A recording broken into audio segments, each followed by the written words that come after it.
الحمدللہ رب العالمین الصلاۃ والسلام علی رسولہ الامین وآلہ واصحابہ اجمعین والعاقبۃ للمتقین۔ محترم خواتین حضرات، سامعین و ناظرین، السلام علیکم ورحمۃ اللہ وبرکاتہ۔ اعوذ باللہ من الشیطان الرجیم، بسم اللہ الرحمن الرحیم۔ فَكَيْفَ إِذَا جِئْنَا مِنْ كُلِّ أُمَّةٍ بِشَهِيدٍ وَجِئْنَا بِكَ عَلَىٰ هَٰؤُلَاءِ شَهِيدًا۔ صدق اللہ مولانا العظیم۔ سورہ نساء آیت نمبر 41 کی تلاوت کی ہے، ترجمہ سماعت فرمائیے۔ اور اس وقت کیا ہوگا جب اے نبی صلی اللہ علیہ وسلم ہم ہر امت میں سے ایک گواہ لائیں گے اور ان لوگوں پر آپ کو یعنی نبی کریم صلی اللہ علیہ وسلم کو گواہ کی حیثیت سے کھڑا کریں گے۔ سورہ نساء کا کچھ حصہ ہم نے آیت نمبر 23 تک چوتھے پارے کے ضمن میں اس کا مختصر مطالعہ کیا۔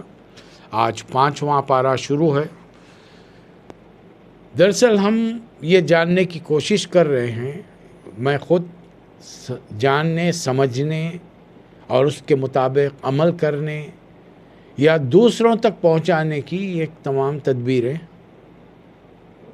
اپنانے کی کوشش کر رہا ہوں، اور میری دلی خواہش ہے کہ آپ تمام حضرات، میرے سننے والے خواتین ہوں یا مرد حضرات ہوں، بچے ہوں یا بوڑھے ہوں، اتنی معلومات اپنے نبی، ان کی لائی ہوئی تعلیمات اور اپنے اللہ کی مقدس کتاب کے بارے میں ضرور رکھیں کہ کبھی موقع ملے اور کوئی ناواقف ہو تو اسے واضح طور پر کھول کر بات بیان کریں۔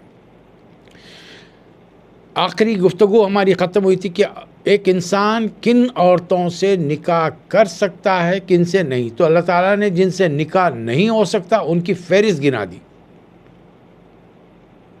اور تمام نام میں سرسری طور پر آپ کو دہرا دوں گا آپ کے سامنے۔ حرمت علیکم، تم پر حرام کر دیا گیا ہے، تمہاری مائیں، تمہاری حقیقی بیٹیاں، حقیقی مائیں، حقیقی بہنیں، حقیقی پھوپھیاں، حقیقی خالائیں، حقیقی بھتیجیاں، بھائی کی بیٹیاں، حقیقی بھانجیاں، بہن کی بیٹیاں، اور تمہاری وہ مائیں جنہوں نے تم کو بچپن میں دودھ پلایا ہے، اور ان کی جو بیٹیاں ہیں تمہاری دودھ شریک بہنیں، تمہاری بیویوں کی مائیں یعنی ساس، تمہاری بیویوں کی لڑکیاں اگر ان کے پہلے شوہر تھے اور ان سے لڑکیاں ہیں جنہوں نے تمہاری گود میں پرورش پائی، تو ان تمام سے تمہارا تعلق، یا تمہارے بیٹوں کی بیویاں، وہ بھی تمہارے لیے حرام ہیں۔ پھر تمہارے لیے یہ بھی منع کر دیا گیا، حرام کر دیا گیا کہ ایک وقت نکاح میں دو حقیقی بہنوں کو لاؤ۔ اس میں نبی کریم صلی اللہ علیہ وسلم نے اضافہ یہ فرمایا کہ پھوپھی اور بھتیجی سے، خالہ اور بھانجی سے ایک ہی مرد نکاح نہیں کر سکتا۔ اب 5واں پارہ شروع ہو رہا ہے، یہاں پر اللہ ایک خاص بات کی وضاحت کر رہا ہے کہ چلیے تمام رشتے داروں میں رشتے نہیں ہیں، خاتون کوئی دوسرے کے نکاح میں آلریڈی موجود ہے، کیا اس سے نکاح ہو سکتا ہے؟ یہاں سے 5واں پارہ شروع ہو رہا ہے۔ والمحصنات من النساء الا ما ملکت ایمانکم کتاب اللہ علیکم، اور وہ عورتیں بھی تم پر حرام ہیں جو کسی دوسرے کے نکاح میں موجود ہوں، البتہ دوسرے کے نکاح میں موجود ہیں، جنگ کے لیے آئی وہ میدان میں کفر کی جانب سے، تاکہ اسلام کو شکست دی جا سکے اور اسلام کی تعلیمات کو ملیامٹ کیا جا سکے۔ تو یہ جب قیدی بن کر تمہارے پاس آئیں گی، باوجود یہ کہ دوسرے کی بیوی ہیں، تم ان سے تعلقات ازدواجی رکھ سکتے ہو، الا یہ کہ جب گھر لاؤ گے صرف وہ آدمی رکھے گا جس آدمی کو وقت کا حکمران، وقت کا سپہ سالار اسے عطا کرے۔ جس خاتون کو حوالے کیا گیا، جس مجاہد کے، صرف وہ ایک مجاہد ہی اس سے تعلقات زن و شور رکھ سکتا ہے، اس کی اجازت سے، وہ کسی دوسرے مرد کے ساتھ نہیں، بلکہ اسے نکاح کرنا ہوگا۔ اس کا بھائی، اس کا باپ، اس کا رشتہ دار کوئی اس عورت سے تعلق نہیں رکھ سکتا۔ رسول اللہ صلی اللہ علیہ وسلم نے اس ضمن میں کنیزوں کے لیے کیا نصیحت فرمائی؟ اسے اچھا دین سکھاؤ، اب وہ اسلام قبول کرے تو آزاد کر کے نکاح کر. تم کو ضرورت نہیں ہے، پہلے سے تمہاری بیوی یا بیویاں موجود ہیں، تم نہیں کرنا چاہتے، ٹھیک ہے، کسی اس کا ہم مرتبہ آدمی دے کر اس کے ساتھ ہی نکاح کر دو. اسلام کسی بھی بالغ مرد اور عورت کا بیچلر رہنا، مجرد رہنا پسند نہیں کرتا. رہی بات رزق کی، وہ لوگ کھائیں گے کیا، کمائیں گے کیا، رزق ہمیشہ اللہ کے ذمن میں ہے. ان اللہ هو الرزاق ذو القوۃ المتین، بے شک بہترین وہ رزق دینے والا ہے. اب اس کے علاوہ، ان کے علاوہ جتنی بھی عورتیں ہیں، اور اگر تم ان سے نکاح کرنا چاہتے ہو تو اپنے مالوں کے ذریعے. وَأُحِلَّ لَكُمْ مَا وَرَاءَ ذَلِكُمْ أَن تَبْتَغُوا بِأَمْوَالِكُمْ مُحْسِنِينَ غَيْرَ مُسَافِحِينَ، اور ایسی عورتوں کو تلاش کرو جو نکاح میں آ کر احتیاط کے ساتھ اپنی عصمت اور اپنے گھر، اپنے شوہر، اس کے بچوں کے مال کی حفاظت کر سکے. وہ عورتیں نہیں جو آزادی کے ساتھ فحاشی اور عیاشی کرتے پھریں. پھر جب تم ان سے زندگی کا لطف اٹھاؤ تو وہ مہر ادا کرو جو فاتوہن اجورہن فریضہ. بڑے مزے کی بات، یہ اللہ تعالیٰ اسے اجرت قرار دے رہا ہے. ایک مرد نے عورت کی عصمت حاصل کی ہے معاوضے کے عوض، اسے مہر کا نام دیا گیا اور اللہ اسے فرض قرار دے رہا ہے. یہ تمہیں بہرحال ادا کرنا پڑے گا. پھر یہ کہ غلطیاں عورتوں سے بھی ہو سکتی ہیں، جن کے ضمن میں ہم نے دیکھا کہ غلطی کرنے والی، فحش منکر بدکاری کرنے والی عورت کو گھروں میں بند رکھو، یا تو اللہ کوئی صورت نکالے یا ان کے لیے کوئی سزا مقرر کرے.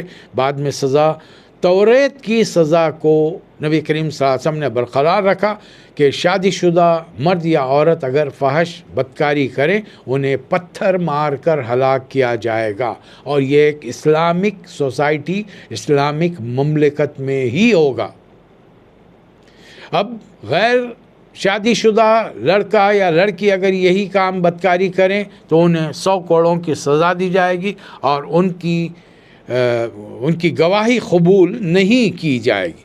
اب یہی گناہ اگر کسی کنیز سے ہو جائے، دیکھیے آج کل کا دور خرید و فروخت کا انسانوں کا ساری دنیا میں اسلام کی تعلیمات کی وجہ سے، میں زور دے کر کہہ رہا ہوں کہ رسول اللہ صلی اللہ علیہ وسلم کی لائی ہوئی قرآن مجید کی تعلیمات کی وجہ سے ساری دنیا میں ہیومن ٹریفکنگ بین ہے.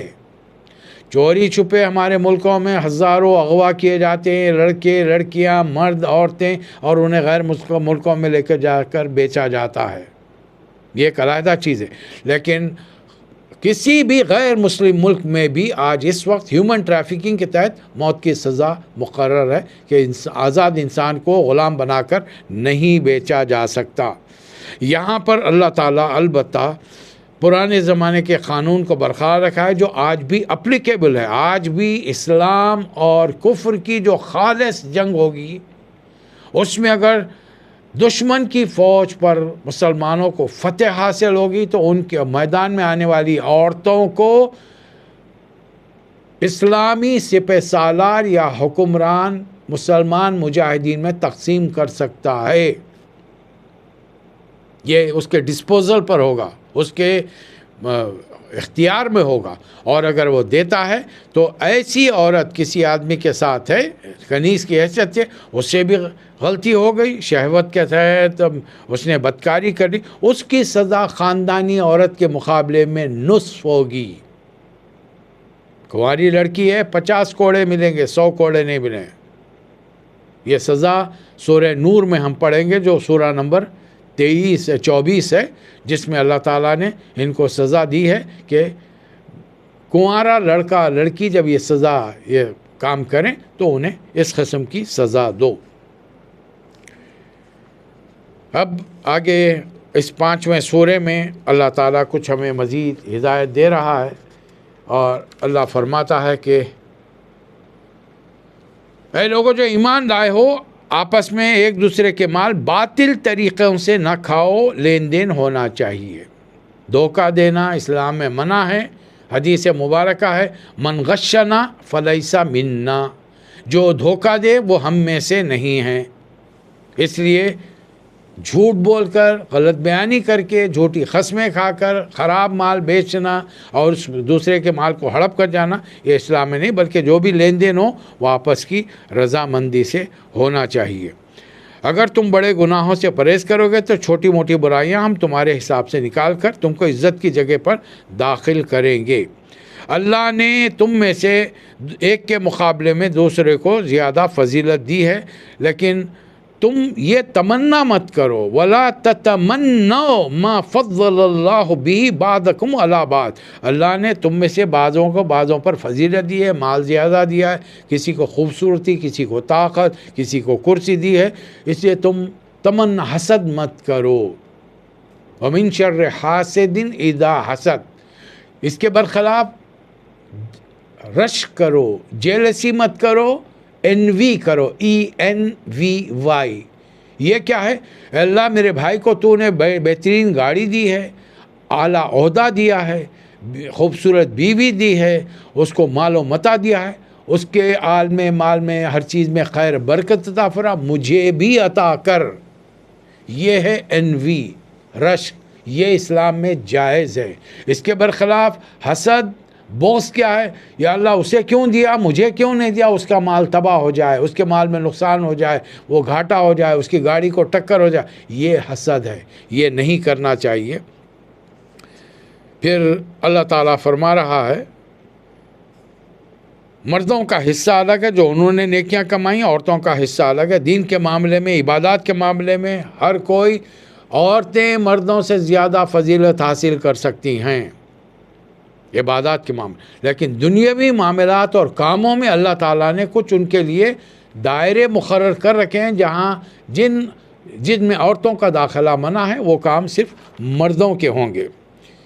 اب یہاں اللہ مردوں کا مقام بتا رہا ہے، الرجال قوامون علی النساء، اللہ نے مردوں کو عورتوں پر فضیلت دی ہے، عورتوں پر اللہ نے مردوں کو قوام بنایا، نگہبان، نگرانی کرنے والا، تاکہ وہ ان کی عصمت کی حفاظت کرے، ان کے کھانے پینے کا انتظام کرے۔ اللہ اس کی وضاحت فرما رہا ہے، یہ فضل کیوں اللہ نے دیا ہے؟ بما فضل اللہ بعضهم علی بعض و بما انفقوا من اموالہم، یہ اموالہم بتا رہا ہے کہ عورت پر مال خرچ کرنا مرد کی ذمہ داری ہے، اس کے گھر کا، اس کے کپڑوں کا، اس کے کھانے پینے کا بندوبست کرنا یہ مرد کی ذمہ داری ہے۔ لیکن بسا اوقات عورتیں بڑی مالدار رہتی ہیں، عورتیں تجارت کر سکتی ہیں، آج کے دور میں عورتیں اعلیٰ تعلیم حاصل کر کے لیکچرر، پروفیسر، ڈاکٹر، ڈینٹسٹ بن سکتی ہیں، کوئی مسئلہ نہیں ہے، اساتذہ بن سکتی ہیں، وہ ان کی آمدنی ہوگی، لیکن فضیلت شوہری کی ہوگی۔ ایسی عورتیں اپنے مال کو نہ گھر میں خرچ نہ کرنا چاہیں، ان پر کوئی زبردستی نہیں ہے۔ جتنا مال عورت کمائے گی وہ پورا اسی کے اکاؤنٹ میں رہے گا، اس کے کھاتے میں جائے گا۔ لیکن بعض ہمارے ناسمجھ مسلمان شوہر پوری تنخواہ اپنے حوالے چاہتا ہے کہ بیوی تنخواہ لے دفتر سے، اپنے کام کرنے کی جگہ سے، اور لے کر آ کر سسرے کو یا شوہر کے ہاتھ میں دے دے۔ یہ اسلامی طور پر سخت منع ہے۔ پھر عورتیں نیک بھی ہو سکتی ہیں، اطاعت گزار بھی ہو سکتی ہیں، اپنی غیب کی حفاظت، شوہر کے پیچھے اپنی عصمت کی حفاظت کرنے والیاں بھی ہو سکتی ہیں۔ لیکن اگر کچھ عورتیں ایسی ہوں جن سے تمہیں سرکشی کا، بدتمیزی کا، بد کلامی کا اور گھر میں فضول خرچی کا اندیشہ ہو، خدشہ ہو، تو کیا کرو؟ فائزہن، پہلے انہیں سمجھاؤ، واعظ کرو۔ واعظ مطلب ایسی گفتگو کہ بات دل سے نکلے، دل میں اتر جائے، عورت سمجھ لی۔ پھر بھی نہ مانے، واہجرہن، اب ان سے بستروں کو الگ کر دو، ان سے تعلق مت رکھو، پھر مزاجی۔ پھر اگر پھر بھی نہ مانے، وَضْرِبُوهُنَّ۔ میں ایک بات بتاتا چلوں آپ کو سیرت کے ضمن میں، مکے کی عورتیں مردوں کے سامنے، اب مرد کون ہے؟ باپ، بھائی، شوہر، بیٹا، ان کے سامنے بہت سبمیسیو رہا کرتی تھیں، بہت نرم خو، ان کے سامنے بڑھ چڑھ کر بات کرنا یہ مکی عورتوں کا یہ خاصہ نہیں تھا، لیکن مدینے میں عورتیں ذرا تھوڑی سی زبان کی کھلی ہوئی تھی۔ اب یہ جو مکے سے عورتیں آئیں بسا اوقات یہ بھی اپنے شوہروں سے ذرا بات چیت کرنے لگیں۔ اب اسلامی تعلیمات یہ ہیں، رسول اللہ صلی اللہ علیہ وسلم نے فرمایا تم میں بہترین وہ ہے جو اپنی بیویوں کے ساتھ اچھا ہے، اور میں سب سے بہترین ہوں۔ اب صحابہ کرام جو مدینے میں تھے ان کے ہاتھ بندھے گئے، اب وہ کچھ کر نہیں سکتے۔ یہ آیت جب نازل ہوئی کہ وَاضْرِبُوهُنَّ، جیسی صحابہ کرام کو یہ آیت کا پتہ چلا تو اس وقت مدینے میں ایک ہنگامہ ہو گیا۔ دن میں معلوم ہوئی آیت، شام ہوتے ہوتے 70 کے قریب عورتیں رسول اللہ صلی اللہ علیہ وسلم کے پاس مسجد میں پہنچ گئیں شکایتیں کرنے کے لیے کہ آج ہماری بڑی زور کی پٹائی ہوئی ہے۔ یعنی وہ لوگ جو اندر سے بھرے بیٹھے تھے، یہ موقع ملنے پر انہوں نے بڑا ہاتھ اپنا صاف کیا۔ جب رسول اللہ صلی اللہ علیہ وسلم کو اطلاع ملی تو آپ نے پھر خطبہ دیا کہ تم میں برے لوگ وہ ہیں جو عورتوں پر سختی کرتے مارتے ہیں، انہیں حکم دیا کہ کبھی بھی چہرے پر مت مارو، لکڑی سے مت مارو، مارو تو اتنی ہلکی مار کے اس کا نشان نہیں ہونا چاہیے۔ یہ کیا بات ہے کہ دن میں جوش میں تم نے اپنا غصہ نکالنے کے لیے خوب پٹائی کر لی اور شام میں پھر اپنی خواہش پوری کرنے کے لیے ان کے پاس پہنچ گئے۔ نبی کریم صلی اللہ علیہ وسلم نے بڑی سختی کے ساتھ اسے منع فرمایا ہے۔ عورتوں مردوں میاں بیوی میں تعلقات خراب ہو سکتے ہیں تو اس کا پہلا حل یہ بتایا گیا کہ آپس میں بیٹھ کر گفتگو کر کے اپنے مسائل کو حل کرو۔ نہیں ہوا مسئلہ حل، اب دوسرا طریقہ یہ دیا ہے فَبْعَثُوا حَكْمًا مِّنْ أَهْلِهِ وَحَكْمًا مِّنْ أَهْلِهَا، مرد کے خاندان سے ایک ذمہ دار بزرگ آدمی، عورت کے خاندان سے ایک ذمہ دار بزرگ آدمی بیٹھیں، دونوں میاں بیوی اپنے شکوے شکایت بغیر کسی رکاوٹ کے کھل کر بیان کریں، اور اس کے بعد میں اگر یہ لوگ اصلاح چاہتے ہیں تو اب دو جج ہیں، حکم جج کو کہتے ہیں، مرد کی طرف سے ایک آدمی آئے گا، عورت کی طرف سے ایک، یہ دونوں مل کر، اور یہ دونوں اللہ سے ڈرنے والے ہوں گے، کسی کی تائید کرنے والے نہیں ہوں گے کہ یہ میرا رشتہ داری ہے، میری رشتہ دارہ ہے، بلکہ تمام مسئلوں کو سن کر ایک فیصلہ کریں گے، اور دونوں فریقین میاں بیوی کو فیصلے ماننے ہوں گے۔ اب اللہ جو نبیوں کو کام کرنے کے لیے دنیا میں بھیجا ہے، اس کا پہلا یہاں پر کچھ فہرست گرائی جا رہی۔ پہلا کام وَاعْبُدُوا اللَّهَ وَلَا تُشْرِكُوا بِهِ شَيْئًا، صرف اللہ کا حکم مانو، دین کے کاموں میں، دنیا کے کاموں میں، لین دین کے کاموں میں، ہر چیز میں اس کے ان کاموں میں کسی اور کو شریک مت کرو۔ دوسرے نمبر پر وَبِالْوَالِدَيْنِ احسانا، والدین کے ساتھ حسن سلوک کرو، وَبِذِي الْقُرْبَى، اپنے قرابت داروں کے ساتھ، باپ کے رشتہ دار ددیال والے، ماں کے رشتہ دار ننیال والے، والیتامیٰ، خاندان میں جو یتیم ہیں، والمساکین والجاری ذی القربى، اور اجنبی ہمسایہ پہلو کا ساتھی، پڑوسی رشتہ دار، وجار الجنبی وصاحب بالجنبی وابن السبیل، اجنبی ہمسایہ پہلو کا ساتھی، مسافر، اور ان کے علاوہ وما ملکت ایمانکم، اور وہ لونڈی غلام جو تمہارے قبضے میں ہیں، ہر ایک کے ساتھ اچھا سلوک کرو۔ بلکہ غلاموں کے بارے میں یہ ہے کہ جو تم کھاؤ وہی ان کو کھلاؤ، جو تم پہنو وہی ان کو پہناؤ، ان پر کوئی سخت کام بوجھ ڈالو اس میں ہاتھ بٹاؤ۔ 24 گھنٹے کام لینے کا تصور نکل گیا، بظاہر وہ تمہارے غلام ہیں۔ آج بھی اسلام پر لوگ تنقید کرتے ہیں، صاحب اسلام نے سب چیزیں ختم کر دی، غلامی کا سسٹم ختم نہیں کیا۔ نہیں کیا، لیکن آج دنیا میں غلام بنایا کہاں جا سکتا ہے؟ کہ کون سی منڈی لگتی ہے انسانوں کو بیچنے کی؟ نہیں لگتی منڈی، تو پھر کیا ہوگا؟ یہ منڈیاں آج بھی یورپ میں لگتی ہیں، لوگ خریدتے ہیں۔ ایشیا سے لوگوں کو اغوا کر کے ان کو دھوکے سے ملازمتوں کا لالچ دے کر لے جا کر بیچ دیا جاتا ہے۔ اسلام ان تمام چیزوں کی ممانعت کرتا ہے، اور اسلام حکم دیتا ہے کہ آج بھی اگر جنگوں میں یہ تمہارے لونڈی غلام بن کر آئیں تو ان سے اچھا سلوک کرو۔ اللہ تعالیٰ کسی ایسے شخص کو پسند نہیں کرتا جو اپنے غرور، تکبر اور بڑائی لوگوں پر جتاتا ہے۔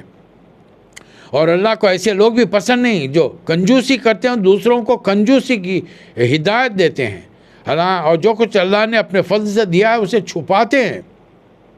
اللہ یہاں ممانعت کر رہا ہے۔ چلیے آگے، میں نے جو آیت تلاوت کی تھی آیت نمبر 41 آپ کے سامنے آئی ہے۔ مسجد نبوی ہے، صحابہ اکرام سے بھری ہوئی ہے، نبی کریم صلی اللہ علیہ وسلم امامت کی جگہ بیٹھے ہیں، دائیں بائیں بڑے بڑے پرومیننٹ صحابہ اکرام، حضرت عمر، حضرت ابوبکر، عثمان، علی رضی اللہ تعالیٰ عنہ اجمعین سارے بیٹھے ہیں۔ ایسے موقع پر نبی کریم صلی اللہ علیہ وسلم نے سامنے بیٹھے ہوئے صحابی حضرت ابی بن کعب رضی اللہ تعالیٰ عنہ سے فرمایا، ابی مجھے قرآن سناؤ۔ حضرت ابی حیران ہو گیا کہ اللہ کے رسول، قرآن تو آپ پر نازل ہوتا ہے، میں سناؤں؟ تو نبی کریم صلی اللہ علیہ وسلم نے فرمایا کہ ہاں، مجھے حکم دیا گیا ہے کہ میں تم سے قرآن سنوں۔ حضرت ابی بن کعب بے اختیار رونے لگے، یہ کہتے ہوئے کہ کیا اللہ نے آپ کو میرا نام لے کر مجھ سے قرات سننے کا حکم دیا ہے؟ یہ روایت کئی صحابہ کے ساتھ آئی ہے، ان میں حضرت عبداللہ بن مسعود بھی شامل ہیں، ابو موسیٰ اشعری بھی شامل ہیں، جن کو خاندان کو لہن داؤدی کا ایک حصہ دیا گیا تھا، اور قاریوں میں سب سے رسول اللہ صلی اللہ علیہ وسلم کے دور کے صحابی قاری حضرت ابی بن کعب رضی اللہ تعالیٰ عنہ ہیں۔ انہوں نے سورہ نساء تلاوت کرنی شروع کی۔ سورہ نساء جنگ احد کے بعد میں جس میں 70 صحابہ اکرام شہید ہو گئے تھے، یعنی مطلب 50-60 عورتیں بیوہ ہو گئیں، بہت سارے بچے یتیم ہو گئے، اللہ نے سورہ نساء نازل فرمایا۔ عورتوں کے حقوق کے ضمن میں اس کا ٹائٹل خود سورۃ النساء رکھا ہے۔ اس میں لیکن درمیان میں کیا آیت آئی ہے؟ حضرت ابی بن کعب تلاوت کرتے جا رہے ہیں، آیت نمبر 41 پر پہنچے، فَكَيْفَ إِذَا جِئْنَا مِنْ كُلِّ أُمَّةٍ بِشَهِيدٍ وَجِئْنَا بِكَ عَلَىٰ هَٰؤُلَاءِ شَهِيدًا۔ اور اے نبی صلی اللہ علیہ وسلم اس وقت کو یاد کیجئے، جب اس وقت کیا ہوگا جب ہم ہر امت میں سے ایک گواہ لائیں گے اور ان تمام گواہوں پر آپ کو گواہ بنا کر کھڑا کریں گے۔ آج 1,24,000 پیغمبروں میں سے بے شمار پیغمبروں کی امتیں دنیا بھر میں پھیلی ہوئی ہیں، جن کے عقیدے بگڑ چکے ہیں، جو توحید کو بھلا چکے ہیں، اپنے دور کے نبیوں سے بھی واقف نہیں ہیں، نبی سے واقف ہیں، دوسرے نبیوں کو نہیں مانتے۔ مثلا ہندوستان میں رہنے والے اپنے آئے ہوئے نبیوں سے واقف نہیں، انہوں نے ان کو بھگوان، خدا، ایشور پتہ نہیں کیا کیا بنایا۔ دوسری دو بڑی قومیں بنی اسرائیل، عزیر علیہ السلام کو خدا کا بیٹا بنا لیا، آخری پیغمبر سمجھ کر انہوں نے انکار کر دیا کئی پیغمبروں کا، داؤد علیہ السلام کا، سلیمان علیہ السلام کا، ان کے بعد آئے ہوئے پیغمبروں کا، بلکہ ایک عیسائی بادشاہ نے اپنے وقت کے پیغمبر یحییٰ علیہ السلام کا سر کاٹ دیا، شہید کر دیا انہیں، اور اپنی دانش میں دوسرے علاقے میں حضرت عیسیٰ علیہ السلام کو پھانسی پر اپنی دانش میں چڑھا دیا۔ یہودیوں نے، بنی اسرائیل نے ان میں سے کسی پیغمبر کو نہیں مانا۔ عیسائیوں نے موسیٰ علیہ السلام کی شریعت کا انکار کیا۔ اب شریعت کا انکار کر دیا تو اس کا مطلب ہے کہ نبی بھی نہیں مانا، اور عیسائیوں نے، نصارہ نے نبی کریم صلی اللہ علیہ وسلم کا انکار کیا۔ آج یہ تمام نبیوں کے، بہت سارے نبیوں کے امتی دنیا میں ہیں، ان نبیوں کو اللہ قیامت میں لا کر کھڑا کرے گا اور ان سے پوچھے گا، تم نے محمد صلی اللہ علیہ وسلم اور میری توحید سے متعلق دعوت دی؟ تو وہ کہے گے کہ پروردگار، جب تک ہم دنیا میں تھے ہماری زندگی تو نے دے رکھی تھی، ہم نے برابر تبلیغ کی۔ ہمارے بعد یہ ہمارے ماننے والوں کی اولادیں در اولادیں یہ محمد صلی اللہ علیہ وسلم کے زمانے میں تھیں، آپ ان سے پوچھئے کہ کیا انہوں نے ہمارے امتیوں تک بھی تیرا پیغام قرآن مجید پہنچایا؟ اس لیے کہ مجھ پر جو تو نے کتاب نازل کی، انجیل، وہ بھی تیری تھی، تورات وہ بھی تیری تھی، قرآن وہ بھی تیرا ہے۔ تو اب آخری کتاب کون سی ہے؟ قرآن مجید۔ آخری نبی کون ہے؟ محمد صلی اللہ علیہ وسلم۔ اب یہ ذمہ داری کس کی ہے؟ محمد صلی اللہ علیہ وسلم کی۔ وہ ہر نبی کے ماننے والے جو واقعات ہیں اس دنیا کے اندر، ان تک اسلام کا پیغام پہنچائیں۔ نبی کریم صلی اللہ علیہ وسلم نے اپنی حیات مبارکہ میں عرب کی سرزمین پر اور دنیا کے کونے کونے میں ملکوں کے بادشاہوں تک، حکمرانوں تک خطوط لکھ کر پیغام پہنچایا۔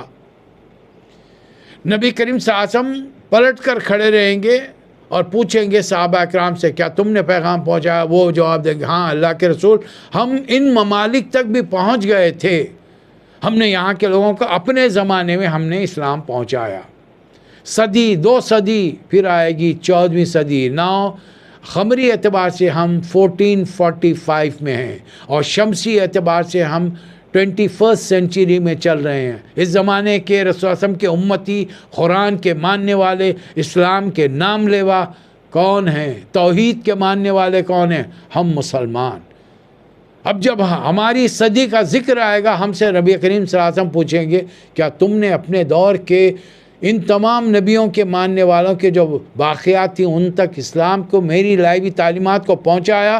کیا تعلیمات، کیا جواب دے سکتے ہیں؟ بتائیے آپ کے پاس کچھ جواب ہے مجھے مطلع کیجئے تاکہ میں آئندہ آپ کو اس قسم کی تقریریں کر کے تنگ نہ کر سکوں، ورنہ میں نے تو قرآن اور سیرت کے پڑھنے سے یہی بات سمجھی ہے، اگر آج کا مسلمان نمازیں ایسے ادا کرے جیسا رسول اللہ صلی اللہ علیہ وسلم نے کی تھی، ایسے روزے رکھے جیسے نبی کریم صلی اللہ علیہ وسلم نے رکھے تھے، ایسا حج کرے جیسا حضور اکرم صلی اللہ علیہ وسلم نے کیا تھا، ایسی زکوٰۃ دے جیسے نبی کریم صلی اللہ علیہ وسلم نے ادا کی تھی یا صحابہ اکرام نے ادا کی تھی، پھر بھی میں آپ سے کہوں گا آپ جنت میں نہیں جا سکتے ڈائریکٹلی۔ آپ کو کس کی شفاعت چاہیے؟ نبی کریم صلی اللہ علیہ وسلم۔ جب اللہ یہ سوال کرے گا آپ نے قیامت تک کے مسلمانوں انسانوں کو میرا پیغام پہنچایا، تو قیامت تک تو رسول اللہ صلی اللہ علیہ وسلم دنیا میں ہے ہی نہیں، تو پہنچائیں گے کیسے؟ آپ کو تو بڑی مختصر حیات طیبہ 63 سال کی ملی، جس میں سے نبوت 23 سال کی ہے، 23 سال کے بعد اللہ نے واپس بلا لیا۔ آپ کس طریقے سے قیامت تک کے انسانوں تک کے پیغام پہنچا سکتے ہیں؟ تو یہ سوال آپ کریں گے اپنے امتیوں سے، ہمارے پاس کوئی جواب ہے؟ حضرت ابی بن کعب رضی اللہ تعالیٰ عنہ آنکھیں بند کیے ہیں، بڑے کیفیت کے عالم میں قرآن مجید کی تلاوت کریں۔ اس آیت پر جب پہنچے، صحابہ اکرام ایسے موقع پر رسول اللہ علیہ وسلم کو دیکھتے تھے، نبی کریم صلی اللہ علیہ وسلم بھی اللہ کے کلام کو آنکھیں بند کر کے پوری توجہ سے سنتے ہیں۔ کیوں سنتے ہیں قرآن توجہ سے؟ آپ بھی جان لیجئے، میں بھی جان لوں، دنیا میں کروڑوں آوازیں نکل رہی ہیں، دعائیں ہو رہی ہیں، ہر چیز، اللہ بیک وقت ساری چیزیں سن رہا ہے، لیکن جہاں قرآن کی تلاوت ہوتی ہے اللہ تعالیٰ، رسول اللہ صلی اللہ علیہ وسلم فرماتے ہیں اللہ کان لگا کر سنتا ہے۔ اب ان مسلمانوں کا کیا ہوگا جو اللہ کے کلام کو لاپرواہی سے ناظرے پہ ناظرہ پڑھ رہے، اس کو سمجھنے کی کوشش نہیں کریں؟ تو اللہ جس کلام کو کان لگا کر سن رہا ہے پوچھے گا نہیں یہ میرا خط تھا، یہ میرا لیٹر تھا تمہارے لیے، میری تعلیمات تھیں جو میں نے خاتم النبیین کے امتیوں کے گھر تم کو پیدا کر کے تمہارے پڑھنے کے لیے بھیجا تھا، اور تم نے ناسمجھی سے پڑھا اسے؟ تمہارے باپ کا خط جب تم گلف میں تھے آتا تھا اور تم انگریزی نہیں جانتے تھے تو کیا چھوڑ دیتے تھے؟ تم جاننے والے کے پاس جا کر پوچھتے تھے اس کے معنی و مفہوم۔ تو میری کتاب کا مفہوم جاننے کی تمہارے دل میں کبھی خواہش، تمنا، آرزو پیدا نہیں ہوئی؟ پھر کس بنیاد پر تم مجھ سے جنت طلب کر رہے ہو؟ نبی کریم صلی اللہ علیہ وسلم کی آنکھیں بند ہیں، آنسوؤں کے زار و خطار آپ روئے جا رہے ہیں۔ صحابہ نے جو یہ کیفیت دیکھی، حضرت ابی بن کعب کو روکا، ابی دیکھو رسول اللہ صلی اللہ علیہ وسلم کی طرف۔ انہوں نے جو آنکھیں کھولی تو دیکھا کہ رسول اللہ صلی اللہ علیہ وسلم کی آنکھ مسلسل آنسو بہ رہے ہیں، داڑھی مبارک تر ہو گئی ہے، اور آپ نے فرمایا بس کرو بس کرو۔ یعنی رسول اللہ صلی اللہ علیہ وسلم جواب دہی، قیامت میں جواب دہی کے احساس سے کہ میرے امتی قیامت تک کیا کریں گے، میرے بعد میں لوگوں تک دین پہنچائیں گے یا نہیں پہنچائیں گے، اس وقت بھی رو رہے تھے۔ عرش پر بھی امتیوں کو نہیں بھولے، فرش پر بھی امتیوں کو نہیں بھولے، اور امتی کا حال یہ ہے ہم انہیں بھول کے بیٹھے ہیں۔ بس ہماری محبت کتنی ہے، جہاں بھی آ گیا نام محمد ہم نے کیا کہا، اللہم صلی اللہ محمد وعلی آل محمد وبارک وسلم، ختم ہو گئی محبت، ختم۔ اپنے انگوٹھوں کو پھونک لیا، چوم لیا، آج تک کس کی اس میں بینائی دوبارہ برابر طور پر واپس آ گئی؟ کس کی کن کی عینکیں چھوٹی ہے مجھے بتائیے؟ صرف پڑھ کر آنکھوں پر چوم لینے سے، انگوٹھوں کو چوم کے آنکھوں سے لگانے سے بینائی آ جائے؟ نہ بصارت آئے گی نہ بصیرت آئے گی، کچھ نہیں آئے گی جب تک کہ قرآن کو اندر سے جا کر اس طریقے سے کہ جیسے قرآن ہمارے دلوں پر نازل ہو رہا ہے۔ تیرے قلوب پر جب تک نہ ہو نزول کتاب، گرا کشا ہے نہ راضی نہ صاحب کشاف. تو یہ آیت پڑھتے ہوئے نبی کریم صلی اللہ علیہ وسلم بے اختیار رونے لگے. اب دیکھیے غیر مسلم ہمارے قرآن سے کیسے کھیل کرتے ہیں. ایک بستی میں ایک غیر مسلم پہنچ گیا، عیسیٰ علیہ السلام کا ماننے والا. یہ لوگ غریبوں کمزوروں کو اپنے دین میں داخل کرنے کے لیے بڑی قربانیاں، انتہائی تعلیم یافتہ آدمی دیہاتوں میں جا کے زندگی بسر کرتے. اور مسلمانوں کا حال یہ ہے کہ جتنے دیہاتوں سے اعلیٰ تعلیم حاصل کرتے ہیں وہ آ کے شہروں میں بس جاتے ہیں. اور شہری تو کبھی دیہات جانے کی سوچتے نہیں. دیکھیے دیہاتوں میں رہنے والے انسان بیمار پڑیں گے، ان کو تعلیم کی ضرورت ہے، ان کو کنسٹرکشن کی ضرورت ہے، مکانات کی ضرورت، یہ کون کرے گا جب سارے پڑھے لکھے شہر کی طرف آ جائیں گے. ایک غیر مسلم پہنچ گیا، اس نے دیکھا کہ ایک چھوٹی سی مسجد بنی ہے اور بستی والے 5 وقت حاضری دیتے ہیں. مسلمانوں سے بڑھ کر اس نے قرآن کی اسٹڈی کی تھی، لیکن بالکل منفی ذہن کے ساتھ، نیگیٹو سینس کے ساتھ، نیگیٹو ذہن کے ساتھ اس نے یہ قرآن پڑھا تھا. اس نے کہا کہ بھائی یہ تم 5 وقت بار بار مسجد کو کیوں جاتے ہو؟ تو کہا کہ ہمارے نبی نے کہا ہے کہ 5 وقت کی نماز مسجد میں پڑھو. تو اس نے کہا کہ بھائی تم نے قرآن، یہ اللہ کا حکم ہے نبی کا، تو یہ تو نبی کا حکم ہے، اللہ کا حکم کیا ہے تم جانتے ہو؟ نہیں اقیم الصلاۃ ہے. نہیں نہیں نہیں نہیں نہیں اور پڑھے نہیں قرآن میں. چلو مولوی صاحب سے چل کے پوچھتے ہیں. اب دیکھیے ہم دیہاتوں میں کیسے کس قسم کے مولویوں کو اماموں کو رکھتے ہیں، اس سے اندازہ لگائی. وہاں جا کر یہ غیر مسلم کے ساتھ پوری بستی جمع ہو گئی، مسلم جمع ہو گئے. مولوی صاحب آ کے بیٹھ گئے اور اس نے کہا کہ مولوی صاحب قرآن نکالو. آپ کا قرآن نکالا گیا، سورہ نساء نکالا گیا، آیت نمبر 43 نکالی گئی. اس نے آدھی آیت کے اوپر انگلی رکھ لی، بقایا آدھی آیت کو دیکھ کر کہا کہ مولوی صاحب اس کی تلاوت کیجیے. اب دیکھیے آدھی آیت کیا ہے، یا ایھا الذین آمنوا لا تقربوا الصلاۃ، اے وہ لوگوں جو ایمان لائے ہو تم نماز کے قریب بھی مت پھٹکو. اب اس نے قرآن بند کر دیا. اب مولوی صاحب سے ماں نے پوچھا، اب مولوی صاحب گرتے پڑتے چھینکتے کھانستے، انہوں نے بڑی مشکل سے ترجمہ کیا کہ اے لوگوں جو ایمان لائے ہو لا تقربوا الصلاۃ، نماز کے قریب بھی مت پھٹکو. لوگ پریشان ہو گئے. قرآن میں لکھا ہوا ہے نماز کے قریب مت پھٹکو، اور ہم ابھی تک خواہ کے 5 وقت کی نمازیں باجماعت ادا کرنے کے چکر میں لگے ہوئے.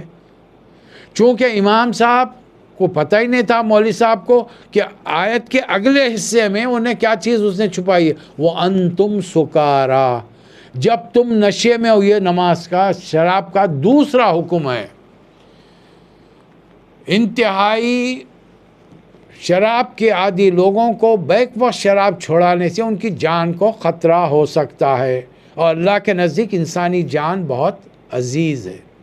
اس لیے اللہ نے پہلا حکم دیا، نماز، شراب اور جوے کے کچھ فائدے ہیں لیکن اس کا اسمہما اکبر من نفعہما، اس کا نقصان زیادہ ہے فائدے کی بنسبت. دوسرا حکم کیا ہے کہ اب اللہ تعالیٰ ٹائمنگ مقرر کر رہا ہے کہ نماز، شراب پینا ہی ہو، ابھی نہیں چھوڑ سکتے فی الفور، تو نماز، شراب پی لو تو نماز کے لیے مسجد نہیں آ سکتے تم. اور سب سے بڑا وقت کون سا ہے؟ فجر کے بعد ظہر تک. ظہر کے بعد میں اگر کوئی پیے گا تو 1.5-2 گھنٹے کے اندر عصر کا وقت ہو جائے. عصر کے بعد پیے گا تو 1.5-2 گھنٹے کے اندر مغرب کا وقت. مغرب کے فوری 1.5 گھنٹے کے بعد عشاء کا وقت. اب سب سے بڑا وقت کیا ہو گیا؟ عشاء سے لے کر فجر، فجر سے لے کر ظہر. اب پابند کیا جا رہا ہے لوگوں کو اس طریقے سے کنٹرول. یہ دوسرا حکم آیا،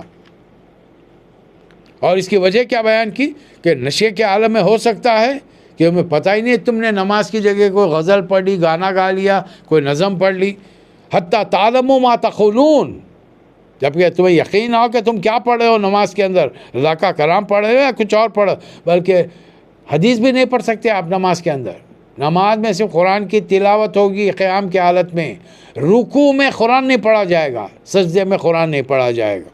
ہاں البتہ تم ناپاک ہو، جنابت کی حالت ہو، میاں بیوی کے تعلقات تم نے رکھے ہیں، تو پھر جب تک غسل نہ کرو تم نماز کے قریب نہیں پہنچ سکے. اور پھر یہ کہ تم ضرورت سے فارغ واش روم جا کر آئے ہو، عورتوں کو چھوا ہو، اگر ایک اور حکم دے دیا، پانی میسر نہیں ہے تو اللہ فرما رہا ہے فَلَمْ تَجِدُوا مَاءً فَتَيَمَّمُوا صَعِيدًا طَيِّبًا فَامْسَحُوا بِوُجُوهِكُمْ وَأَيْدِيكُمْ، اور تو پانی وضو کے لیے پانی نہ ملے تو تیمم کر لو۔ تیمم بڑا ہلکا سا کام ہے، ایک مرتبہ زور سے مٹی میں ہاتھ ایسے مارا جائے گا، ہاتھ کی مٹی جھٹک دی جائے گی، چہرے پر ہاتھ دونوں پھیر لیے جائیں گے اور ایک دوسرے ہاتھوں کو ایک دوسرے پر پھیر لیا جائے گا، یہ تیمم ہو گیا۔ حالانکہ جن وجوہات سے وضو ٹوٹتا ہے ہم نے ان کے بارے میں کچھ کیا ہی نہیں۔ یورین ہوگا وضو ٹوٹ جائے گا، گیس نکلے گی وضو ٹوٹ جائے گا، اسٹول ہوگا پخانہ کریں گے وضو ٹوٹ جائے گا۔ ہم نے کیا کیا؟ ان جگہوں کو تو ہم نے دھویا نہیں، اس لیے کہ ان کو تو اسی وقت وہیں پر جہاں پہ ضرورت سے فارغ ہوئے دھو دیے۔ اب نماز کے لیے جب وضو کریں گے تو یہ احساس ہونے کے لیے اب میں جس ہستی کے سامنے جا رہا ہوں، دن بھر جو کاموں میں مصروف تھا اس کی وجہ سے جو گرد و غبار میرے جسم پر طاری ہے میں اس کو دھو لوں۔ سر پر مسا ہوگا، چہرے کو دھو لیا جائے گا، کونی تک ہاتھ دھو لیے جائیں گے، ٹخنوں کے نیچے پیر دھو لیے جائیں گے، گردن کا مسا ہوگا۔ تیمم کر لو، ایک سہولت اور یہاں پر دی گئی۔ یہ یہودی جب نبی کریم صلی اللہ علیہ وسلم کے پاس آتے تو ایک خاص لفظ کہتے کہ ہم نے سنا، ہم آپ کی بات سمعنا و عصینا، وہ کہتے تھے الفاظ کو الٹ پھیر کر کے ان کے معنی مفہوم کے غلط نکال کے۔ تو اللہ تعالیٰ فرما رہا ہے کہ آئندہ سے یہ اس قسم کی باتیں نہیں، بلکہ ولو انہم، اگر وہ لوگ یہ کہتے سمعنا و اطعنا، وہ لوگ کیا کہتے تھے؟ سمعنا و عصینا، یعنی ہم نافرمانی کریں گے۔ اس کے برخلاف اللہ کیا سکھا رہا؟ سمعنا و اطعنا وانظرنا، پھر سننا بھی چاہیے، توجہ سے ان کی طرف متوجہ ہونا چاہیے۔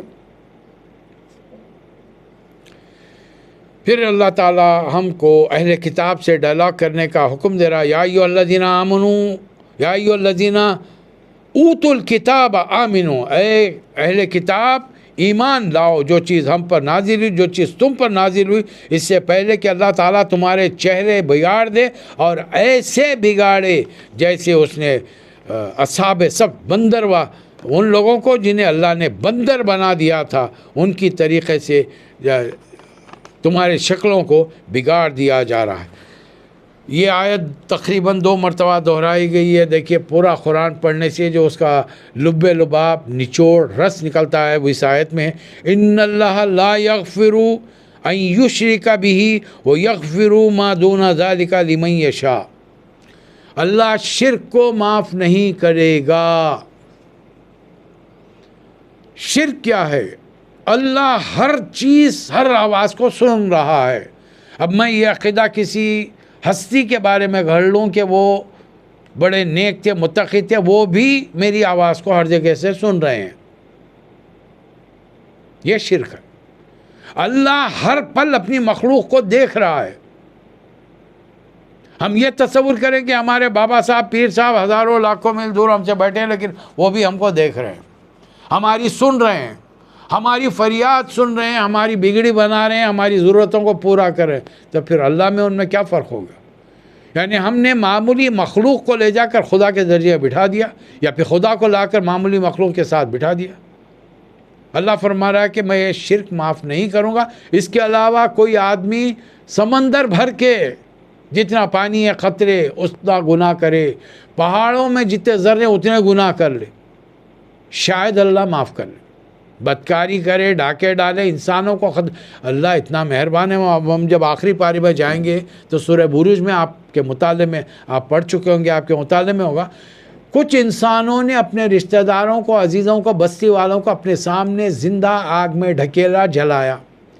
پھر وہ آگ میں جب تڑپنے لگے، چیخ پکار کرنے لگے تو ان کے اس تڑپنے کے عمل کو دیکھ کر خوش ہوا، مزے لیا، انٹرٹین اپنے آپ کو کیا۔ اللہ فرما رہا کہ میں ان کو بھی، ایسے لوگوں کو بھی جو انسانوں کو جلائے ہیں، ان کو معاف کرنے کے لیے تیار ہوں، اگر وہ سچے دل سے توبہ کریں۔ تو اب ذرا غور، پورے قرآن کی تعلیمات کیا ہیں کہ خدا کی ذات میں، صفات میں، اختیارات میں، حقوق میں کسی کو شریک مت کرو۔ پھر اللہ تعالیٰ اہل کتاب کو ایک دھمکی دیتا ہے کہ تمہارے چہرے ہم بگاڑ دیں گے اگر تم ایمان نہیں لاؤ گے۔ اور پھر آگے جا کر اللہ کا ایک حکم ہمارے پاس آ رہا ہے، ان اللہ یامر، اللہ تمہیں حکم دیتا ان تؤدوا الامانات الی اہلہا، امانتیں اہل لوگوں کے سپرد کرو۔ آج کے دور کی امانت کیا ہے؟ ووٹنگ۔ ہمارے بے شمار چیزوں میں امانت ہو سکتی ہے، مطلب کسی نے آپ کو ایک کمپنی کا سی او بنا دیا، اب آپ چاہتے ہیں کہ اپنے بھانجے کو، بھتیجے کو، سالے کو، دوست کو اس کے اندر نوکری دلا دیں، جبکہ وہ آدمی سرے سے اس فیکٹری میں بننے والے، اس دفتر میں ہونے والے کاموں کی نوعیت جانتا ہی نہیں، لیکن آپ چاہتے ہیں کہ اس کے ساتھ اچھا سلوک کریں۔ آپ نے کمپنی کے اونر کا نقصان کیا۔ یعنی امانت حقیقی آدمی کے حوالے نہیں کی جو اس کو صحیح طور پہ نبھا سکتا تھا۔ ایک تو یہ بھی ہوگا، دوسرے ووٹنگ کے ضمن میں یہ مت دیکھیے کہ آپ مسلم کو دے رہے ہیں یا غیر مسلم کو دے رہے ہیں۔ ہو سکتا ہے ہمارا مسلمان بھائی انتہائی شرابی، جواری اور مسلمانوں کو نقصان اور آج تک ہم نے دیکھا ہے جتنے مسلمان لیڈر بنتے ہیں، یہ کرسی حاصل ہونے کے بعد میں سب سے زیادہ نقصان پہنچاتے ہیں مسلمانوں کو، اور خود راتوں رات لکھ پتی کروڑ پتی بننے کے چکر میں رہتے ہیں۔ تو ایسے کو دیجئے ووٹ جو باوجود یہ کہ غیر مسلم ہو لیکن عدل و انصاف۔ یہ کہاں لکھ دیا گیا کہ ایسے مسلمان ہی انصاف کرے گا؟ نہیں، غیر مسلموں بھی آج بھی انصاف باقی ہے۔ ایسے لوگ باقی ہیں جو مسلمانوں پر ظلم ہو رہا ہے، وہ لوگ آواز اٹھا رہے ہیں۔ آج اس وقت دیکھ لیجئے فلسطین میں، غزہ میں جو مہینے ڈیڑھ مہینے سے جنگ مسلط کر دی گئی، تو اس کا نتیجہ کیا نکلا؟ ساؤتھ افریقہ کا ایک چھوٹا سا ملک انٹرنیشنل کرمنل کورٹ میں جا کر شکایت درج کراتا ہے، اور ہم مسلمان بیٹھے ہوئے ہیں۔ یہاں پر ایک آیت میں ایک فیصلہ کیا گیا اللہ کی جانب سے، اور اس کو میں حدیث سے جوڑوں گا۔ یا ایھا الذین آمنوا، اے لوگوں جو ایمان لائے، اطیعوا اللہ و اطیعوا الرسول و اولی الامر منکم، اللہ کی اطاعت کرو، رسول کی اطاعت کرو، اور جو تم میں صاحب امر ہوں، تمہارے دیندار پیشوا ہوں یا حکومتی ذمہ دار، ان کی اتباع کرو۔ لیکن دنیا دار لوگوں سے تمہارا اختلاف ہو سکتا ہے۔ فَإِن تَنَازَعْتُمْ فِي شَيْءٍ فَرُدُّوهُ إِلَى اللَّهِ وَالرَّسُولِ، جب دنیا دار دنیاوی قسم کے تمہارے دنیاوی پیشوا یا دینی پیشواؤں سے تمہارا اختلاف ہو، تو اس مسئلے کو دوبارہ قرآن حدیث کی طرف پیش کر دو تم، تو انشاءاللہ تعالی تم صحیح سے نتیجے پر نکلو گے۔ ذالک خیر و احسن تاویلا، یہ صحیح طریقہ کار ہے، انجام کے لحاظ سے بھی یہی بہترین ہے۔ رسول اعظم کا مقام و مرتبہ کیا ہے؟ فلا وربک لا یؤمنون حتی یحکموک فیما شجر بینہم، یہ لوگ، اے نبی صلی اللہ علیہ وسلم، آپ کے رب کی قسم ہے کہ یہ لوگ کبھی ایمان والے نہیں بن سکتے جب تک کہ اپنے اختلافات میں آپ کو فیصلہ کرنے والا نہ مانے۔ مدینے میں ایک واقعہ ہوگا، ایک یہودی کی جائیداد پر، کسی زمین پر کسی مسلمان نے قبضہ کر لیا۔ وہ صاحب تھوڑا سا ڈلمل قسم کے تھے، ایمان دل میں اترا نہیں تھا۔ انہوں نے کہا کہ چلو بھائی، ہم ابو بکر کے پاس جا کے فیصلہ کریں گے، عمر کے پاس جا کے فیصلہ کریں، رضی اللہ تعالیٰ عنہ۔ وہ یہودی نے کہا کہ نہیں، جب تمہارے نبی موجود ہے تو چلو ان کے پاس جا کے فیصلہ کریں۔ دونوں مل کے چلے گئے، دونوں نے مقدمہ پیش کیا۔ رسول اللہ صلی اللہ علیہ وسلم نے ساری باتیں سن کر یہودی کے حق میں فیصلہ دے دیا۔ اب وہاں سے اٹھے، اب وہ مسلمان صاحب کے دل میں یہ فیصلہ اتر نہیں سکا، حلق کے نیچے نہیں اتر سکا، ان کے دل مطمئن نہیں تھا۔ انہوں نے کہا کہ ابو بکر سے فیصلہ کرتے، ان سے کرواتے ہیں فیصلہ۔ وہ سیدھا وہاں چڑھ گئے، اس سے کہ یہ مسلمان صاحب جانتے تھے کہ حضرت ابوبکر صدیق اسلام کے لیے بڑے نرم ہیں، مومنین کے لیے بڑے نرم۔ وہاں گئے، ان کو مسئلہ سنایا۔ اس سے پہلے کہ حضرت ابوبکر صدیق کوئی اس کے بارے میں فیصلہ سناتے، اس یہودی نے کہا کہ اے ابوبکر، تم کیا فیصلہ کراؤ، تمہارے نبی نے تو فیصلہ کر دیا۔ تو جب حضرت صدیق نے یہ سنا تو انہوں نے کہا کہ اس مسلمان سے کہ بھائی جب رسول اللہ صلی اللہ علیہ وسلم نے فیصلہ کیا تو میرے پاس کیوں آئے؟ میرا فیصلہ وہی ہے جو نبی کریم صلی اللہ علیہ وسلم نے کیا، یعنی زمین یہودی کی ہے۔ اب وہ مسلمان ابھی بھی مطمئن نہیں ہے، وہ سیدھا اس نے کہا کہ نہیں عمر فاروق سے کراتے ہیں۔ اسے یقین تھا کہ حضرت عمر کافروں پر مشرکوں پر بڑے شدید ہیں، اہل کتاب یہودیوں پر، اور وہ میرے حق میں فیصلہ کریں گے۔ یہ سیرا چلے گئے، وہاں جا کر پھر وہی مسئلہ، اس نے لگی چپٹی باتیں کی اور اپنا مقدمہ پیش کیا۔ حضرت عمر کوئی فیصلہ کرنے والے تھے کہ وہ یہودی نے ٹوک دیا، اے عمر تم کون ہو فیصلہ کرنے والے تمہارے نبی کا فیصلہ ہونے کے بعد؟ حضرت عمر دنگ رہ گئے۔ انہوں نے مسلمان سے پوچھا کیا رسول اللہ صلی اللہ علیہ وسلم نے اس بارے میں فیصلہ کیا ہے؟ ہاں کیا ہے۔ کیا فیصلہ ہے؟ اور رسول اللہ صلی اللہ علیہ وسلم نے یہ زمین کا حقدار اس یہودی کو قرار دیا۔ تو حضرت عمر نے پوچھا کیا تم کو اس فیصلے سے اطمینان نہیں ہے، تم یہ فیصلہ پسند نہیں کرتے؟ اس نے کہا کہ نہیں، فیصلہ مجھے منظور نہیں ہے۔ تو پھر کس کا فیصلہ؟ کہا کہ آپ کا فیصلہ، یعنی رسول اللہ حضرت عمر کو وہ تعریف کر کے چڑھا رہا ہے۔ حضرت عمر نے کہا کہ اچھا ٹھہرو میں ابھی فیصلہ کرتا ہوں۔ اندر گئے گھر میں، تلوار لی، آ کر اس کا قلم کر دیا۔ مدینہ منورہ میں ایک ہنگامہ مچ گیا، جتنے منافقین تھے اور یہودیوں نے ایک ہنگامہ کر دیا کہ حضرت عمر نے ایک ایمان والے شخص کو اس کی گردن اڑا دی۔ نبی ذری دیر کے لیے تو نبی کریم صلی اللہ علیہ وسلم بھی پریشان ہو گئے، لیکن اس کے بعد میں جب یہ آیت نازل ہوئی تو پھر جس میں کہا گیا کہ یہ لوگ مومن نہیں ہو سکتے جب تک کہ اپنے اختلافات میں آپ کو فیصلہ کرنے والا نہ بنائیں، اور آپ جو فیصلہ کریں وہ مما خزیتا ویسلموا تسلیما، اور سر آنکھوں پر وہ فیصلہ تسلیم کر لیں۔ اچھا، ہم نے ایک دعا کی تھی کہ پروردگار ہم کو اہدنا الصراط المستقیم، سیدھا راستہ بتا، صراط الذین انعمت علیہم، جن پر تو نے انعام کیا۔ یہ انعام والے کون ہیں؟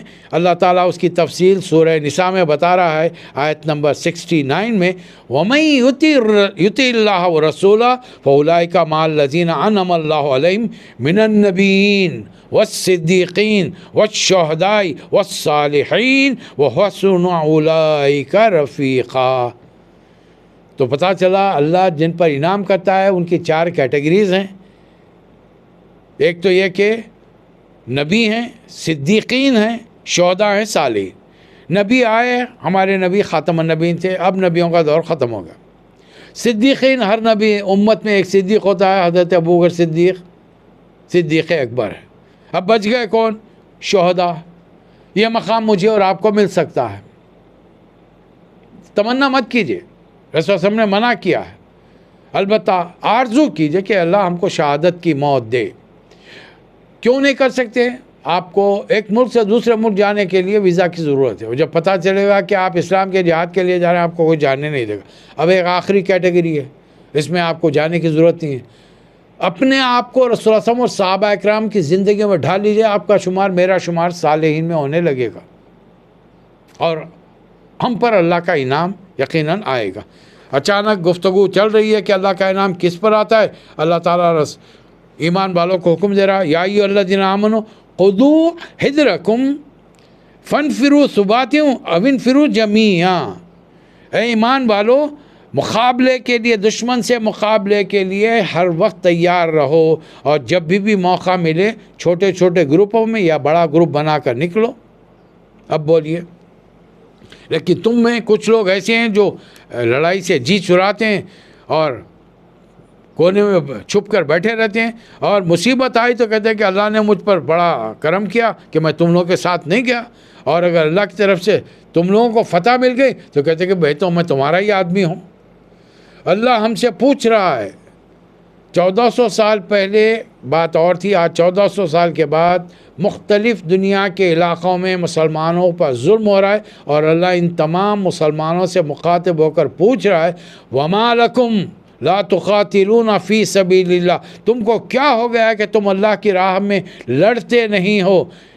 والمستضعفین من الرجال والنساء والولدان الذین یقولون، بے بس مردوں عورتوں کے لیے بچوں کی خاطر کیوں نہیں لڑتے جو کمزور پا کر دبا لیے گئے اور وہ دعا پکار رہے ہیں، یقولون ربنا اخرجنا من هذه القرية الظالم اهلها، اے اللہ اس بستی سے نکال جہاں کے باشندے ظالم ہیں، ہم پر ظلم کر رہے ہیں، واجعل لنا من لدنک ولیا، ہمارے لیے اپنا کوئی مددگار، کوئی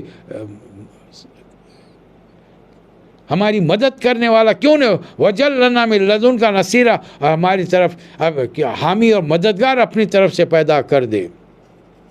اے نبی صلی اللہ علیہ وسلم، آپ نے دیکھا ان لوگوں کو جن سے مکے میں کہا گیا تھا اپنے ہاتھ رو کے رکھو، کفو ایدیکم، اب آپ کو بات سمجھ میں آئی؟ مکہ مکرمہ میں رسول اللہ صلی اللہ علیہ وسلم کے سر مبارک پر بالوں میں مٹی ڈالی گئی، کعبۃ اللہ کے پاس نماز کی حالت میں اونٹ کی اوجھڑی گندگی ڈال دی گئی، آتے جاتے ہر شخص آپ کو کوئی جادوگر، کوئی ساحر، کوئی مجنون، کوئی کاہن کہہ رہا ہے۔ اس کی کیا وہاں پر حضرت حمزہ، حضرت عمر فاروق، علی، سیدنا علی، عثمان غنی، ابو بکر صدیق، یہ صحابہ اکرام موجود نہیں تھے؟ خاموش کیوں بیٹھے نبی کی توہین دیکھ کر؟ اس لیے کہ ان کو انریٹن آرڈرز تھے کہ کسی کے خلاف ہاتھ مت اٹھاؤ، کفو ایدیکم، اور صرف کیا کرتے رہو؟ نماز قائم کرتے رہو۔ اور آج جب ہم انہیں قتال کا حکم دے رہے ہیں تو تم میں کا ایک گروپ لوگوں سے ایسے ڈر رہا ہے جیسا کہ خدا سے ڈرنا چاہیے، اور کہہ رہا ہے کہ یا اللہ ہم پہ لڑائی کیوں رکھ دی، ابھی سے کیوں لکھ دی، کیوں نہ ہمیں مہلت دی۔ آج آپ اور میں بڑے سکون سے کھا رہے ہیں، کما رہے ہیں، بیٹھے ہوئے ہیں۔ جہاں جنگیں چل رہی ہیں ان لوگوں نے یہ جنگ مانگی نہیں تھی، ان پر مسلط کی گئی ہے، جیسا ہمارے نبی پر مدینہ منورہ میں 128 جنگیں مسلط کی گئیں، جن میں سے 28 جنگوں میں نبی کریم صلی اللہ علیہ وسلم کو خود شرکت کرنی پڑی۔ اس کے لیے ضروری نہیں ہے، یہ کام کرنے کے لیے تمہیں بار بار قرآن پڑھنا پڑے گا۔ قرآن میں سورہ بقرہ جیسے ہی میں اور آپ پڑھیں گے، آیت نمبر 178 میں اللہ فرمائے گا یا ایھا الذین آمنوا کتب علیکم القصاص، پھر آیت نمبر 80 میں فرمائے گا کتب علیکم کتب علیکم الوصیہ ان ترکن مال، جو تم نے چھوڑا اس کی وصیت کرو۔ آیت نمبر 183 میں فرمائے گا یا ایھا الذین آمنوا کتب علیکم الصیام، پھر 216 میں فرمائے گا یا کتب علیکم القتال۔ جیسا ہم 4 چیزوں کا اہمیت دینی ہے، ہم کو یہ اہمیت دینی پڑے گی۔ ایسے اس کے لیے کیا پڑھنا پڑے گا؟ افلا یتدبرون القرآن، تم قرآن پر تدبر نہیں کرتے؟ اے دنیا والو جان لو، ولو کان من عند غیر اللہ، اگر یہ کسی انسان اللہ کا کلام کہ اللہ کے علاوہ کسی اور کا مخلوق کا کلام ہوتا، لوجدوا فی اختلافا کثیرا، اس میں بہت سارے ڈسکرپنسیز تمہارے کو ملتے تھے، اختلافات ملتے تھے، ایک آیت دوسرے سے ٹکراتی تھی، ایک حکم دوسرے سے ٹکراتا تھا، لیکن قرآن مجید میں کوئی اختلاف رائے نہیں۔ نئی نئی چیزیں جو ڈیولپ ہو کر آ رہی ہیں نیومریکل آرڈرز کے اندر، بعض سوروں کے اندر آپ دنگ رہ جائیں گے کہ کیا کس طریقے سے ڈیجیٹلی قرآن اللہ نے مرتب کر کے بھیجا کہ آج کی لیٹسٹ ٹیکنالوجی کے سامنے ٹیکنالوجی گھٹنے ٹیک رہی ہے کہ یہ کلام کوئی انسانی کلام ہو ہی نہیں سکتا، اس کے اندر ڈیجیٹلی اتنے راز، اتنے اسرار چھپے ہوئے ہیں۔ ایک حکم دیا جا رہا ہے کہ جب تمہارے پاس کوئی اطمینان بخش یا خوفناک خبر آئے تو لوگ چاہیے کہ ذمہ داروں تک پہنچائیں، بلکہ آج کے ٹک ٹاک کے زمانے میں، آج کے واٹس ایپ کے زمانے میں ہم فوری جو چیز سنتے ہیں فوری آگے بڑھاتے ہیں، اور رسول اللہ صلی اللہ علیہ وسلم نے فرمایا ایسے شخص کے جھوٹا ہونے میں کوئی شبہ نہیں جو بات کی تحقیق کرے بغیر بات کو آگے بڑھا دے۔ اللہ فرما رہا ہے اے نبی صلی اللہ علیہ وسلم فقاتل فی سبیل اللہ، اللہ کے راستے میں آپ قتال کیجئے، لا تکلفوا الا نفسک، آپ کے لیے، آپ اپنی جان کے لیے ذمہ دار ہیں، البتہ مسلمانوں کو وحرض المومنین، مسلمانوں کو شوق دلائیے، اکسائیے، تو اللہ تعالیٰ ان کافروں کے زور کا توڑ کرے گا۔ پھر حکم دیا جا رہا ہے وَإِذَا حُيِّيتُم بِتَحِيَّةٍ فَحَيُّوا بِأَحْسَنَ مِنْهَا أَوْ رُدُّوهَا، جب کوئی احترام سے تمہیں سلام کرے اس کو اس سے بہتر طریقے سے جواب دو یا کم سے کم اس جیسا جواب دو. اللہ ہر چیز کا حساب لینے والا ہے. اب یہاں پر کچھ اور باتیں اللہ تعالیٰ ہمیں تعلیم دے رہا ہے. کوئی مسلمان غلطی سے کسی مسلمان کو قتل کر دے تو اس کا معاوضہ اسے دینا پڑے گا. جان بوجھ کر قتل کرے گا مسلمان کا تو وہ مسلمان قاتل جہنم میں جائے گا. اللہ کوئی معذرت قبول نہیں کرے گا اس کی. اب اگر کوئی غلطی سے کوئی مسلمان کے ہاتھوں کوئی مسلمان قتل ہوتا ہے تو اس کو چاہیے کہ وہ ایک غلام آزاد کرے یا اس کا فدیہ عطا کرے یا اس کے گھر والے مقتول کے گھر والے اسے معاف کر دیں تو معاف کیا جا سکتا ہے. ورنہ اسے دوسری شکل میں فیجد فصیام الشہرین متتابعین 60 دن کے روزے مسلسل پے در پے بغیر. رمضان آ گیا ختم, پھر اثر 60 ڈیز. ایک مسلمان کی جان کی قیمت اللہ کے نزدیک اتنی ہے. سورہ مائدہ میں اللہ بتائے گا کہ ایک انسان کی جان تمام انسانیت کی جان بچانے کے برابر ہے. ایک انسان کی جان لینا تمام انسانیت کو ختم کرنے کے برابر ہے. اے لوگوں جو ایمان لائے ہو, اللہ کے راستے میں جہاد کرنے کے لیے نکلو تو دوست دشمن کی تمیز تحقیق کر لو اور اپنے کوڈ ورڈز مقرر کرو تاکہ پھر ان کوڈ ورڈز کے ذریعے ایک دوسرے کو پہچان سکو. اب اللہ تعالیٰ نماز میں ہم کو قصر کرنے کی وَإِذَا ضَرَبْتُمْ فِي الْأَرْضِ فَلَيْسَ عَلَيْكُمْ جُنَاحٌ أَن تَقْصُرُوا مِنَ الصَّلَاةِ. مجھے تو آپ کو یہ بتاتے ہوئے تعجب ہو رہا ہے, افسوس بھی ہو رہا ہے کہ چند سال پہلے جب میں حج کے لیے گیا, بس کا سفر تھا, 3 دن جانا 3 دن واپس مکے تک آنا. کچھ ساتھیوں نے اس پورے سفر کے دوران جس میں ہم بیٹھے بیٹھے تھک گئے تھے اس میں بھی انہوں نے قصر نہیں کیا, جبکہ رسول اللہ صلی اللہ علیہ وسلم نے قصر کیا. چلیے راستے میں نہیں کیا, بہت ساری مسجدوں میں ہم نے بھی نہیں کیا اس لیے کہ ہم ایسے وقت پہنچے, مقامی مسجد میں باجماعت نماز ہو رہی تھی, ہم جماعت جوائن کر لیے, نماز پوری ہو گئی الحمدللہ. جہاں جماعت ہو چکی تھی وہاں ہم نے قصر کیا, بلکہ جمع بین الصلاتین کیا, چھوڑ دیے اس مسئلے کو, یہاں چھوڑ دیے. ہم پہنچ گئے حج کے ایام میں, ہم عرفہ پہنچ گئے. عرفہ میں ہر مسلمان نے سنا ہے کہ رسول اللہ صلی اللہ علیہ وسلم نے عرفہ کے دن 2 ایک اذان 2 اقامتوں کے ساتھ ظہر اور عصر کی نمازیں قصر کرتے ہوئے 4 کی جگہ 2 پڑھاتے ہوئے جمع بین الصلاۃ. اذان کہی گئی, اقامت کی گئی, اقامت کے بعد رسول اللہ صلی اللہ علیہ وسلم نے 2 رکعت قصر پڑھائی ظہر کی, پھر اقامت کی گئی, رسول اللہ صلی اللہ علیہ وسلم نے 2 رکعت قصر پڑھائی عصر کی, آپ نے پھر خطبہ دیا. ان مسلمان بھائیوں نے 4 رکعت نماز پڑھی ہے قصر کی, نہ انہوں نے قصر کیا نہ انہوں نے جمع بین الصلاتین کیا, اور ان کا تقویٰ اتنا تھا کہ نہیں ہم اپنے طریقے سے نماز پڑھیں گے. آج کل کے ضدی مسلمانوں کا یہ حال بھی ہو چکا ہے. اب آئیے آیت نمبر 116 میں اللہ تعالیٰ پھر ایک بار ہم کو حکم دے رہا ہے کہ ان اللہ لا یغفر ان یشرک بہ ویغفر ما دون ذلک لمن یشاء. وہی الفاظ جو اس سے پہلے کی آیت میں نے آپ کے سامنے دہرائے. اللہ شرک کے علاوہ تمام گناہوں کو معاف کر سکتا ہے, شرک کو معاف نہیں کرے گا.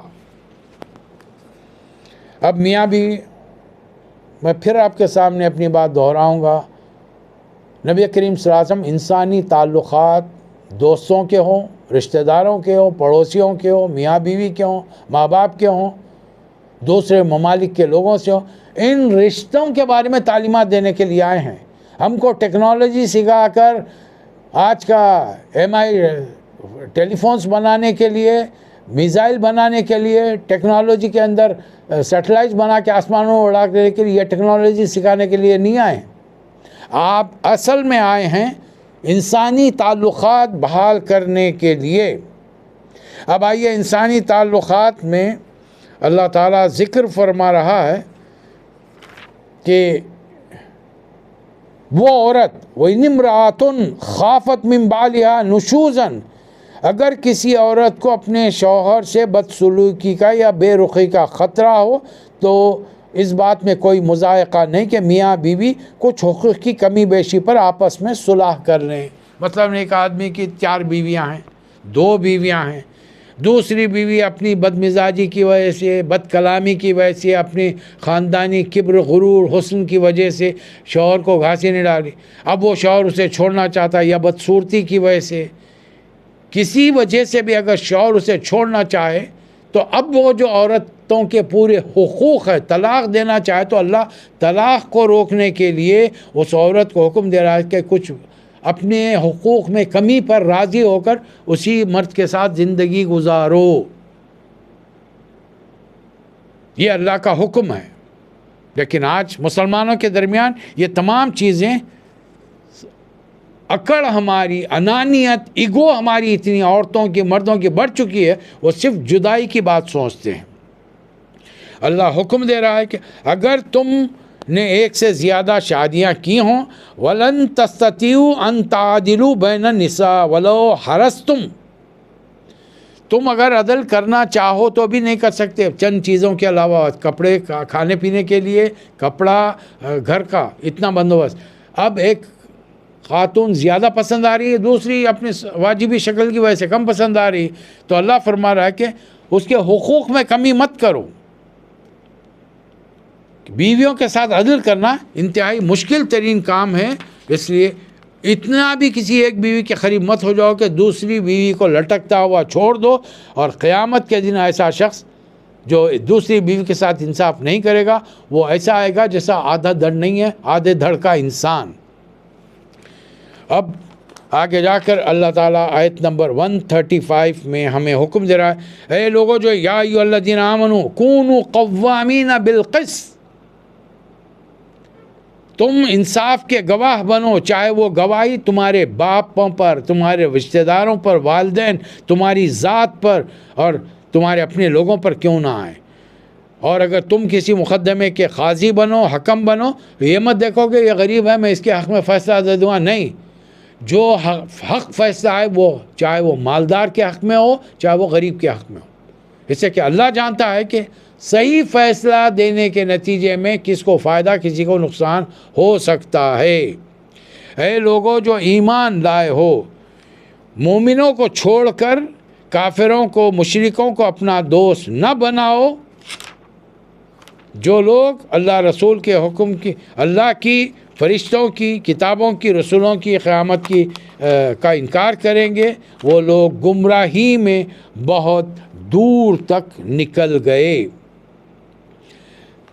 اللہ ہمیں حکم دے رہا ہے کہ ہمارے تجارتی معاملات ہوں، زیادہ تر بھروسہ کرو اہل ایمان کے لوگوں پر، لیکن ہاں آج کے دور میں ہم دیکھ رہے ہیں کہ ہمارے مسلم معاشرے میں باپ بیٹے پر بھروسہ نہیں کرتا، بھائی بھائی پہ بھروسہ نہیں کرتا، رشتہ دار پہ نہیں کر سکا، غیروں پر ٹرسٹ ہمارا اتنا بڑھ گیا ہے کہ ہم نے کمپنیوں میں دیکھا ہے کہ اپنوں کے بجائے غیر مسلم عہدیداروں کو بڑے عہدے دیتے ہوئے اپنے چیک بک آنکھ بند کر کے پلین چیک بک سائن کر کے دے کے چلے آتے ہیں، یعنی اتنا بھروسہ ان کو ایک غیر مسلم پر ہے، اپنے مسلمان بھائی رشتہ دار عزیز پر نہیں ہے۔ تو آج ہم اپنی گفتگو کا اختتام یہاں پر کریں گے، اس کے بعد کل انشاءاللہ 6واں پارہ شروع ہوگا۔ اللہ تعالیٰ مجھے اور آپ کو توفیق عطا فرمائے۔ وآخر الدعوانا ان الحمد للہ رب العالمین۔